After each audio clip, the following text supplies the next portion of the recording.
네, 안녕하십니까. 네, 안녕하세요. 네. 안녕하시죠. 네. 오늘은 2025년 9월 5일입니다. 시간은 거의 12시가 다 돼 가는데, 지금부터 한 20, 30분 정도 인터뷰를 진행하려고 합니다. 페이스 드로잉 서울 2025년 두 번째 인터뷰에 수락해 주신 걸 감사하게 생각합니다. 자, 간단한 자기소개 해주실래요? 일단 이름부터? 제 이름은 김지연이고요. 동대문 의류부자재 시장에서 꽤 오랜 시간 동안 일을 했고, 요즘에는 다른 일들을 해보려고 재밌는 일을 찾고 있는 중입니다. 재밌는 일 좋죠. 그 자기 자신을 한 줄로 소개한다면 어떻게 소개하시겠어요? 이게 늘 어려운데요. 한 줄로.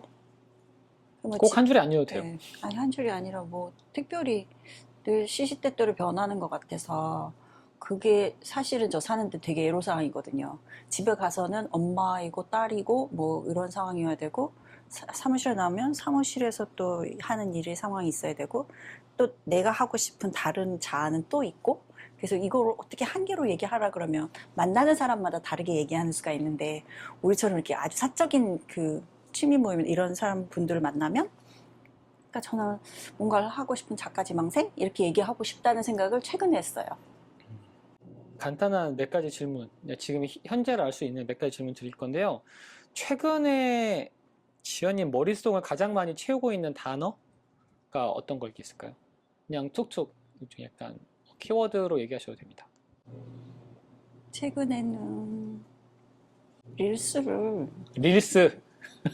너무 많이 보면서, 제 릴스가 요즘 히트를 치고 있어서 그거 계속 보면서 즐거워하고 있고, 나머지는 또 일하는 거 걱정도 하고, 또 나머지는 또 책 읽고 얘기하는 거 좋아하니까 그런 모임들 어떻게 할까 생각하기도 하고, 여러 가지 같이 하고 있어요. 그리고 엊그저께는 요즘에 그 미술 주간이라 가지고 아, 그 전시회 다녀왔는데, 그 전시회 그림들도 생각이 많이 나네요. 음, 지금 방금 약간 릴스 얘기하신 거는 최근에 소셜미디어, SNS를 시작을 하신 거예요? 아니면 그냥 우연찮게 올렸는데 사람들이 많이 보기 시작한 거예요? 그냥 릴스 그냥 취미로 사람들이 하길래 저 따라서 했었는데, 우연찮게 올렸는데 갑자기 막 조회수가 올라가서 신기하다 그러면서 쳐다보고 있어요.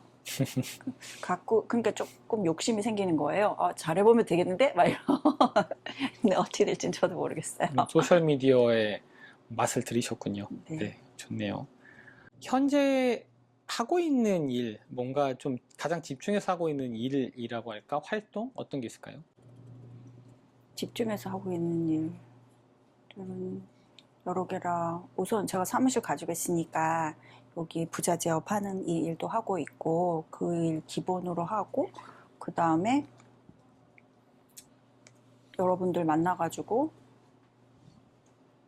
모임, 소셜 뭐 그런 걸 해서 자기가 좋아하는 것들을 뭐 컨택을 해보는 게 요즘 되게 재밌더라고요.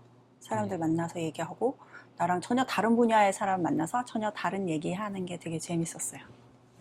제가 이제 지연님을 멋지게 생각하는 몇 가지 이유가 있는데, 일단 첫 번째가 오랫동안 하시던 일이 있잖아요. 지금도 하고 계시지만. 그래서 그거에 대해 잠깐 설명해 주시면 좋겠고, 이제 최근에는 근데 그 원래 뭐랄까 하시던 일이 아니라 그 산업이 좀 쇠락하고 있다고 하나? 그런 어떤 변화되는 환경에서 또 오히려 그거를 자기가 원래 생각만 하고 있었는데 하고 싶은 무엇을 하는 어떤 일종의 기회로 삼으시는 그 모습이 되게 멋있다고 생각을 했거든요. 그리고 또 하나가 아까도 잠깐 말씀을 하셨던 것처럼 나와는 다름을 만나는 거에 대해서 되게 열려 계신 게 있어요.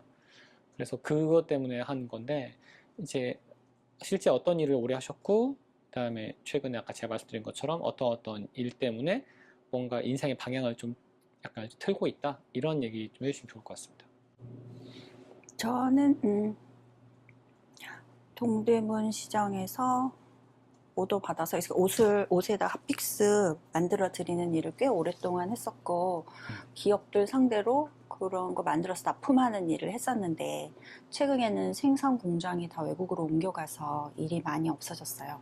그러면서 좀 다른 방향을 모색하고 해보려고 하다가 아, 내가 재밌어 하는 일을 좀 해봐야겠다 하고 이리저리 여러 가지 일을 해보는 중인데 그 와중에 이걸 같이 적용해서 해볼 수도 있고 여러 가지 시도를 하고 있는 중이에요.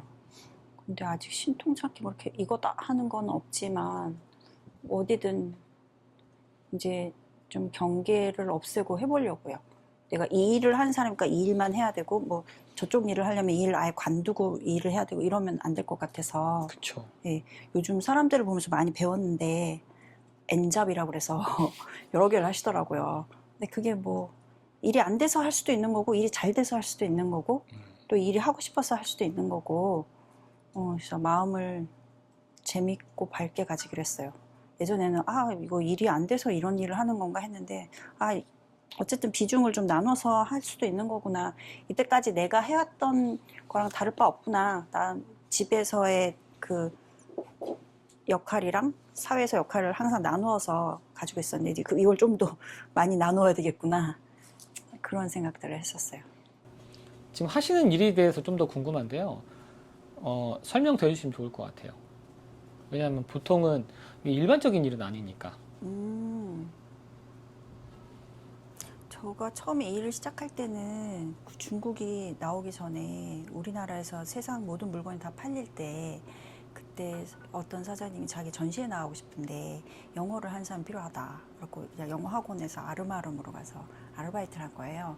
근데 세상 모든 바이어가 다 왔었어. 진짜 이란, 이라크, 뭐 미국, 뭐 유럽 뭐 다 왔어요. 그래서 그분들 거의 친구처럼 얘기를 하면서 그 바이어들을 막 얘기를 했어요. 그래서 한동안 되게 중국이 오픈되기 전에 되게 재밌게 일을 했었어요. 그러면서 요렇게 제 옷에 박힌 이런 핫픽스라는 그런 거를 스톤을 팔기도 하고 만들어서 보내기도 하고 했었거든요. 근데 이제 그 사장님이 이제는 한국은 아니다. 난 중국으로 간다. 그래서 한국 거래처는 네가 다 가져라. 그러고 가신 거예요. 뭔가 되게 선견지명이 있으셨던. 네, 그래서 저는 이제 한국에서 이제 나머지 거래처를 이렇게 수습을 하면서 그러면서 이제 한국 거래처도 뚫고 그러면서 뭐 크게 아니고 조그맣게 하면서 이제 계속 일을 했었고 그러면서 이제 결혼하면서는 또 막 일을 못 하니까 또 더 조그맣게 축소해가지고 또 조그만 거래처들 관리하면서 일을 하다가 뭐 그렇게 계속 제가 하던 일이 그거니까 특별히 아이 낳고 막 육아휴직 필요 없어도 그냥 제가 일을 하면서 아이를 보면서 뭐 할 수 있는 일이 돼버렸어요. 이게 오래 내가 경력이 있으니까. 그래서 이 일을 그냥 계속 하게 됐어요. 근데 뭐 크게 사업적으로 크게 일으키거나 뭐 하는 그런 일이 아니고 그냥 제가 부업하는 식으로 하면서 계속 해온 거죠. 지금 일을. 재밌다. 지금 입고 계신 옷이 그 핫픽스라고 하는 거고 네, 실제로 네, 네. 이렇게 옷에 뭔가를 이제 일종의 액세서리처럼 네. 이걸 부착한다? 네, 라고 네. 하나요? 그 옷을 꾸미는 자수니 뭐니 이런 것들을 기업에서 주시면 그걸 다 받아서 만들어 드리는 그런 일을 했었어요. 근데 요즘에 이제 외국으로 다 거래처들이 빠져나가서 여러 가지 다른 방법들을 모색하고 있죠. 거의 20몇 년 하셨죠? 26년, 27년? 26년, 27년. 네. 보통 그렇게 한 가지 일을 그 정도로 오래 하면 그 틀 안에 갇히기가 쉬운데 그러지 않으시는 거잖아요? 않으시려고 하시는 거죠? 그렇군요. 자, 그러면 이제 여기서 궁금한데 과거의 어떤 경험이 지금의 지연님을 만들었다고 생각하세요? 어떤 지금 생각나는 결정적인 순간이나 사건이 있었다면은 들려주시면 좋을 것 같아요. 그게 한 가지는 아닌데, 제가 이 일을 하게 된 거는 우연찮게 아르바이트를 했다가, 아르바이트 한 데서 일이 너무 많아져서 제가 메인으로 갔다가, 그 사장님이 도와드린다는 생각으로 했다가, 그 회사를 그냥 인수받은 식으로, 뭐 이런 식으로 된 거라, 선택한 게 아니고 선택당했다고 해야 되나? 그래서 계속 키우다 보니까 이렇게 됐는데, 근데 그때 거래처들이랑 막 이렇게 관계가 있어서 그걸 끊을 수가 없어서 그래서 돈이 되건 안 되건 그냥 계속 해온 거고 그러면서 원래 내가 해보고 싶었던 일들이 있었어요. 좋아했던 일들이. 근데 그거는 제가 뭐 나서지 못할 그런 입장이라서 이제 조금 자리가 잡혔다 하기 뭐하고 해던 이제 일을 좀 해놓은 것 같으니까 옛날에 하고 싶었던 일을 했는데 옛날에 하고 싶었던 일이 생각해보니까 옛날에 내가 재밌어 했던 일인 것 같아요. 되게 재밌어요. 처음에는 남한테도 얘기 안 했었는데 그 그림 그리는 일보다는 영화 만드는 일을 하고 싶었고 우리 때는 항상 영화 만드는 사람, 영화 좋아하는 사람들이 많아서 그런 걸 하고 싶었고 그런 거 생각하니까 음악이랑 그림이랑 뭐 디자인이랑 이런 것들을 계속 이렇게 생각하게 됐고 그런 걸 경계 없이 보다 보니까 되게 재밌어서 계속 하다 보니까 이때까지 이렇게 된 것 같은데 아직은 뭐 뾰족히 제 직업으로 할 만한 일은 아니고 취미로 하는데 요즘은 또 그게 업으로 변하시는 분들도 많이 뵈서 특별히 이걸 해야 되겠다, 이걸 안 해야 되겠다 이런 생각을 한 게 아니고 제가 좋아하니까 시간 나는 대로 좋아하는 것들을 찾다 보니까 그렇게 된 것 같아요. 제가 그 안에 있을 때는 굉장히 즐거웠었거든요. 그러니까 그 기억을 자꾸 찾아가는 것 같아요. 그럼 원래는 지금 내가 하고 있는 일이 아니라 사실은 이제 자기가 지금 생각하시는 그런 쪽 일로 한번 가봤으면 어땠을까라고 하는 그런 아쉬움도 좀 있으세요? 그럼요. 늘 있죠. 가보지 못한 길에 대한 그런 건 항상 있죠. 결혼하지 않고 또 그때 그렇게 그런 아르바이트 일들을 택하지 않고 온전히 내 시간을 내 인생에만 투자할 수 있었더라면 어땠을까 하는 그런 생각은 하죠. 뭔가 돌고 돌아가지고 지금에서야 이제 다시 이제 원래 내가 가보지 않은 길을 가볼까라고 생각하시는 시점일 수도 있겠네요.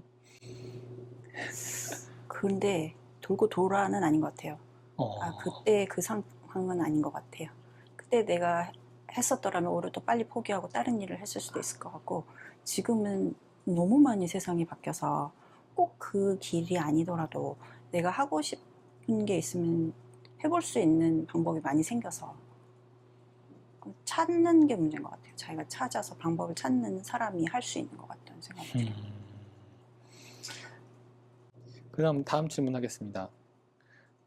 세상이 지금 정해놓은 어떤 뭐 길이나 역할대로 살아오신 거잖아요. 그쵸? 근데 이제 아까도 말씀하시긴 했는데 이제는 좀 이러면 나만의 길을 좀 걸어가는 것 같다라고 약간 느끼시는지. 음, 저는 근데 그런 생각을 해본 적이 없어요. 어, 나만의 길이 따로 있다 생각하지 않고 거기도 썼는데 내가 걸어가는 게 내 길인데 그 길이 내가 가고 싶은 길에 미리 간 사람이 별로 없어. 뭐 저 끝에 있거나 사람도 보통 사람들이 다니던 길로 가잖아요. 편편하고 편안한 길로. 그게 더 좋으니까. 내 바로 앞 사람이 있고. 근데 제가 가고자 하는 길은 항상 누군가 없어서 제가 이렇게 좀 헤치고 나가는 듯한 느낌이 있었거든요. 그래서 지금도 그런 쪽으로 가고 있다고 생각해요. 좀 외롭다는 생각은 들지만 내가 가고 싶은 방향은 그쪽이니까 사람들 가던 길로 가고 싶진 않으니까 나는. 그래서 자꾸 그런 길을 가게 되는데 힘들고 어려울 적도 있죠. 근데 대부분은 그렇게 생각하지 않고 그렇지 않은 길을 찾아서 가려고 해요. 너무 나를 힘들게 몰아세우면 그 길 가고 싶지 않거든요. 돌아오고 싶어서 적당히 이렇게 협의를 하면서 중간선을 찾아서 내 길을 찾는 중이죠. 근데 그게 막 어렵고 힘들다고 생각하면 좀 못 갈 것 같아요. 지금의 길도 가면서 반반씩 섞어서. 그렇게 하게 만드는 원동력은 뭘까요? 그거는 어쨌든 지금 당장 생각나는 건 사랑이라는 단어밖에 없는데 사랑. 제 주위 사람들에게 우선은 내가 책임감이 있고 남편, 엄마, 뭐 내 가족들에 대한 책임감이 있기 때문에 그 길은 절대 내가 벗어나고 싶지 않고 어쨌든 그분들한테 내가 내 할 바는 다 해주고 싶고 거기서 내가 아예 그거를 외면하면서 다른 일을 할 수는 없으니까 병행을 하면서 가는데 그게 잘 되신 분도 있고 안 되신 분도 있지만 내가 원하는 그 길에는 아무도 없어서 계속 방법을 찾고 있는 중이에요. 어떤 식으로든. 그래도 그 비슷한 어떤 일종의 롤모델 같은 것도 없으세요? 여러분 찾고 있긴 있어요. 근데 나는 그 찾는 게 별 의미가 없다 생각해요. 왜냐면 어, 그 사람의 길이지 내 상황이랑 전혀 다르기 때문에 내가 느끼는 거랑 그 사람 느끼는 거랑 전혀 뭐든지 다 다르기 때문에 예전엔 좀 찾았는데 찾으니까 더 힘들어지는 것 같아요. 현명한 답변이십니다. 저도 그렇게 생각하고요. 자, 그럼 2025년에 지금이 기록이 지금 되고 있잖아요. 미래에 내가 본다면 어떤 모습으로 기억되었으면 좋으실 것 같으세요? 2025년이라고 했으니까 그냥 2035년 해보시죠. 아득한, 35년, 야, 10년 후에 아득한 시간. 지금의 나를 보면 네. 어떻게 좀 기억되었으면 좋으실 것 같으세요? 아니면 뭔가 하시고 싶은 말도 괜찮아요. 예전에는 뭔가 이루고 뭔가 이렇게 딱 그 꼬린 그 선 안에 딱 들어가기는 그런 마음이 있었는데 지금은 저를 해치지 않으면서 열심히 사는 그 어떤 사람이면 좋겠어요. 무리하지 예, 않으면서, 예. 그러니까 막 지금 우리 음, 나이라고 얘기하면 그렇고 나를 희생하고 내 주위를 막 희생하면서 뭐를 얻어내기보다는 음, 주위를 윤택이 이렇게 윤기 있게 막 가꾸면서 내가 가는 방향을 갈 수 있는 사람이면 좋겠어요. 뭐 다 할 수는 없지만, 네, 좋겠다. 좋습니다. 네. 자, 지금 이 주제가 서울의 멋진 사람 100명을 일단 찾아가지고 먼저 기록해 보는 거거든요. 사실은 이 프로젝트도 저도 지금 어, 오랫동안 생각했어요. 그러니까 이건 2013년에는 그냥 약간 엉결결에 페이스 드로잉을 시작했었던 거고 SNS 소셜미디어에 있는 불특정 다수를 대상으로. 그런데 저도 금방 매너리즘이 빨리 와서 그러면 이번에는 아예 그냥 뭔가 주제를 정해서 가야겠다고 생각한 게 일단 지역, 서울, 그 다음에 또 뭐 하나 묶으면 묶어야 되니까 그냥 멋진 사람이라고 그냥 정말 크게 잡고 간 거거든요. 자, 여기서 이제 좀 질문이 들어갑니다. 지연님 생각하시는 멋진 사람에 대해서 얘기해 주세요. 어떤 사람이 멋진 사람일까요? 제가 어렸을 때는 뭐 유명한 배우나 대통령이나 뭐 훌륭한 사람들이 멋있기도 했는데 요즘에는 제가 그 대답에도 썼지만 자기 일을 열심히 하는 사람이 제일 멋있어 보여요. 그게 누가 알아주지 않아도 자기 자리에서 자기 일을 열심히 하는 사람한테서 그 멋짐이 폭발하는 듯한 느낌을 받을 때가 많거든요. 그러니까 식당에 가거나 뭐 서점에 가거나 커피숍에 가도 그 일을 열심히 하시는 분이 있어요. 잘하든 못하든. 잘하는 사람도 있고 못하는 사람도 있지만 열심히 하는 사람이 있어요. 저는 그때 되게 좋다라는 생각을 하거든요. 그러면 그 집에 저는 그냥 알도 모르든 자주 가줘요. 그리고 그분 자주 보기를 원해요. 뭐 청소를 하시던. 그래서 그런 분들한테 느끼는 바가 있어요. 저도 제 일을 뭔가를 할 때 열심히 하길 바래요. 그러니까 이게 내가 시간당 얼마 받고 이걸 하면 돈을 얼마 받고 하는 그런 생각을 갖고 일을 하는 사람보다 이 일 자체를 즐기면서 좋아하면서 내가 일을 하면 어떤 일이 사람들한테 영향이 주어지겠구나 이런 생각을 하고 열심히 하는 사람들이 훨씬 멋있거든요. 그래서 좀 그냥 지나가다가 그 이제는 안 계시지만은 그 빵집에서 커피 이렇게 내리시는 그 분이 있었는데 그 손놀림이 정말 예술이었거든요. 근데 손님이 이렇게 많이 기다리니까 그분들 생각에 빨리 하는 거예요. 근데 그분이 그렇게 할수록 그분 에너지는 더 소모가 돼서 하고 나면 되게 힘들 거예요. 그렇지만 앞에 있는 사람이 있고 자기는 그 빵집의 점원님과 하니까 열심히 하시는 거예요. 근데 지금도 다시 그 빵집에 가도 그분같이 열심히 하시는 분 못 만나요. 그래서 난 그분이 항상 그리워 다시 뵙고 싶기는 해요. 그러니까 그런 식의 이미지를 줄 수 있는 사람이 전 멋있는 것 같아요.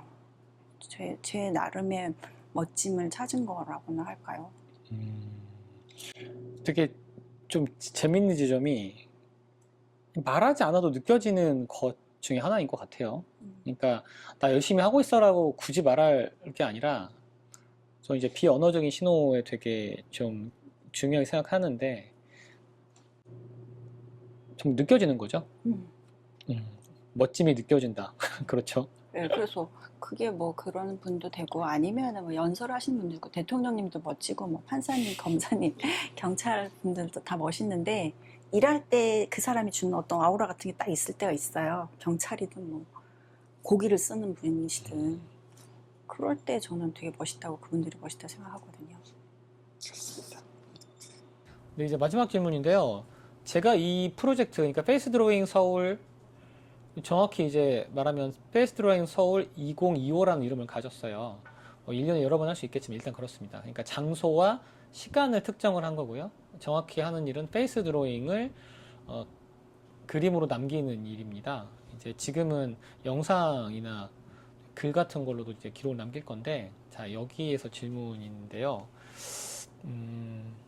어떤 사람들이 앞으로 이 인터뷰에 응했으면 좋겠어요? 참고로 지금 제 목표는 100일 동안 100명을 기록하고 그리는 거거든요.